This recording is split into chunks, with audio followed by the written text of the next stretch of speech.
মানুষজন বলতো যে আপনি মানুষ নাকি আওয়ামী লীগ, এখন জামাত শিবিরকে দেখলে বলবে আপনি দর্শক নাকি সমকামী। একটা মানুষও সাধারণ শিক্ষার্থী বলতে পারবে না ছাত্র দলের যারা ভিক্টিমাইজ। তো এত জনপ্রিয়তার কারণে বাকিদের মন খারাপ হয়। আর আমাদের অন্য ভাইয়েরা আছে, আগে মানুষজন বলতো বোনদেরকে সাবধানে রাখো, এখন বলা শুরু করছে ভাইদেরকেও সাবধানে রাখো। কারণ হচ্ছে আপনার হলো আগে মানুষজন বলতো যে আপনি মানুষ নাকি আওয়ামী লীগ, এখন জামাত শিবিরকে দেখলে বলবে আপনি দর্শক নাকি সমকামী। ওই অবস্থায় চলে গেছে তারা। তো আল্লাহ তাআলা এই সমাজে জামাত শিবির যারা ৭১ সালে তাদের ভূমিকার কারণে আজও পর্যন্ত বিতর্কিত, জাতির কাছে ক্ষমা চায় নাই। আর বাংলাদেশে যদি আপোষহীনতার একমাত্র উজ্জ্বল প্রতীক থেকে থাকে, সেটা হচ্ছে আপোষহীন দেশনেত্রী বেগম খালেদা জিয়া।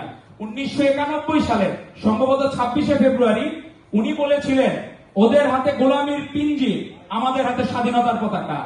আজও পর্যন্ত স্বাধীনতার পতাকা বহন করতে করতে জীবন দিয়েছেন, কিন্তু আপোষ করেন নাই বেগম খালেদা জিয়া। এবং তারই যোগ্য উত্তরসূরি আমাদের মাননীয় প্রধানমন্ত্রী জনাব তারেক রহমান। উনি বাংলাদেশকে যেভাবে এগিয়ে নিয়ে যাচ্ছেন, তাতে বাংলাদেশ অচিরেই আমরা আশা করব ফার্স্ট ওয়ার্ল্ড কান্ট্রি হব, এবং আমাদের আর পিছনের দিকে তাকাইতে হবে না, পশ্চাৎমুখী হওয়ার দরকার নাই। আমাদের বন্ধুরা, ছোট বন্ধুরা, তাদের আমাদের এখানে যারা আছে প্রধানমন্ত্রী থেকে শুরু করে আমাদের ভাইদের জীবনযাপনের কোনো পরিবর্তন হয় নাই, কিন্তু আমাদের এনসিপির একটা ভাইরা দেখলাম তারা কাদের সাথে এলাই করছে। অ্যালায়েন্স আছে হচ্ছে যারা এখন স্বীকৃত ধর্ষক বা সমকামী, তাদের যারা কাদের সাথে এলাই করছে, যারা রাজাকার হিসেবে স্বীকৃত।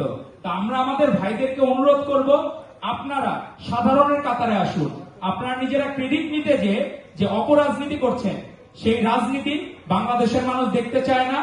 আপনাদেরকে অনুরোধ করব, আপনারা ন্যায়ের পথে আসুন, সত্যের পথে আসুন। আর আমাদের মাননীয় প্রধানমন্ত্রী জনাব তারেক রহমান ভালো কাজের মাধ্যমে যেভাবে মন জয় করে নিচ্ছেন, অনেকে বলতেছিল যে স্মৃতি জাদুঘর নাকি হবে না, কিন্তু জুলাই স্মৃতি জাদুঘর আজকেও দেখলাম সাধারণ মানুষের ঢল নেমেছে। এবং উনি নিজে সত্যিকার অর্থে জুলাইকে, ২৪-এর গণ অভ্যুত্থানকে হৃদয়ে ধারণ করে বাংলাদেশ জাতীয়তাবাদী দল এবং তার ছাত্র সংগঠন হচ্ছে বাংলাদেশ জাতীয়তাবাদী ছাত্র দল। আর আজকের যে অনুরাগ সামাজিক সংগঠন, আমি প্রথমে এসে তাদের টাইটেল ট্র্যাক শুনলাম,